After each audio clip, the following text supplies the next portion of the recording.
नमस्कार साथियों, नीट 2026 की परीक्षा रद्द हो गई है। सूचना तो शायद आप लोगों को अभी तक मिल ही गई होगी। इसमें एनटीए की इतनी उदारता रही कि इस केस को सीबीआई के हाथों में सौंप दिया गया। इतना हम एनटीए की उदारता कह सकते हैं।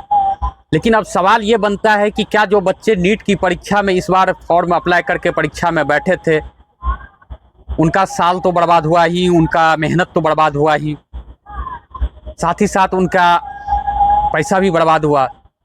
अब सरकार को और शिक्षा मंत्री को ये जिम्मेवारी लेनी चाहिए, और जिम्मेवारी ले शिक्षा मंत्री कि जो छात्र इस परीक्षा में सम्मिलित हुए थे, लगभग 22,75,000 स्टूडेंट ने इस बार फॉर्म अप्लाई किया था। उसमें से 22,05,000 छात्र छात्राएं ने एग्जाम दी थी।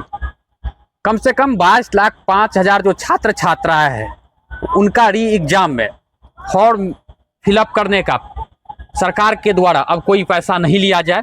ये सरकार सुनिश्चित करे, जल्द से जल्द सुनिश्चित करे कि अब कोई पैसा नहीं लिया जाए, क्योंकि सामान्य वर्ग के लिए इस बार जो एप्लीकेशन फ़ी थी, फॉर्म अप्लाई करने की जो फ़ी थी, वो थी 1,700 रुपया। ओबीसी ईडब्ल्यूएस के जिसके पास था उसके लिए 1,600, SC ST PWBD third gender 1,000 और भारत के बाहर के केंद्र वाले परीक्षार्थी के लिए 9,500। यदि हम 1,500 से ही मल्टीप्लाई करें 22 लाख को ही, तो 330 करोड़ के आसपास आता है। ये सरकारी खजाना में ये पैसा गया है, और बच्चे का मेहनत तो बर्बाद हुआ ही। बच्चे इतना मेहनत करते हैं, वो साल भर पढ़ाई पे ध्यान देते हैं, रात रात भर जग करके पढ़ाई करते हैं। ऐसे में एग्जाम रद्द होना कहीं से सही नहीं है।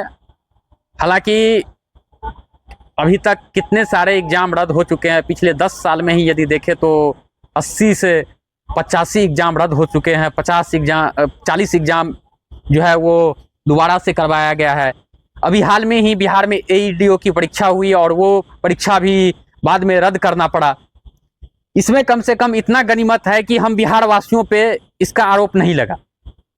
इसकी पेपर लीक इस बार बिहार से नहीं हुई, नहीं तो फिर से बिहार पे ही ये आरोप लगता और बिहार पे ही थोप दिया जाता कि बिहार से पेपर लीक हुई है।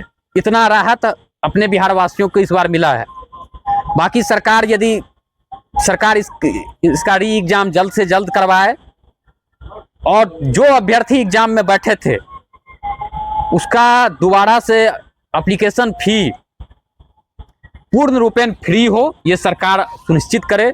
शिक्षा मंत्री धर्मेंद्र प्रधान से यह आग्रह है तमाम छात्रों का कि धर्मेंद्र प्रधान जी, री एग्जाम के लिए बच्चे से फी न लिया जाए। बाकी इस नीट एग्जाम के कैंसिल पे आप क्या सोचते हैं, कमेंट करके हमें बताइए। मैं विमलेंदु सिंह।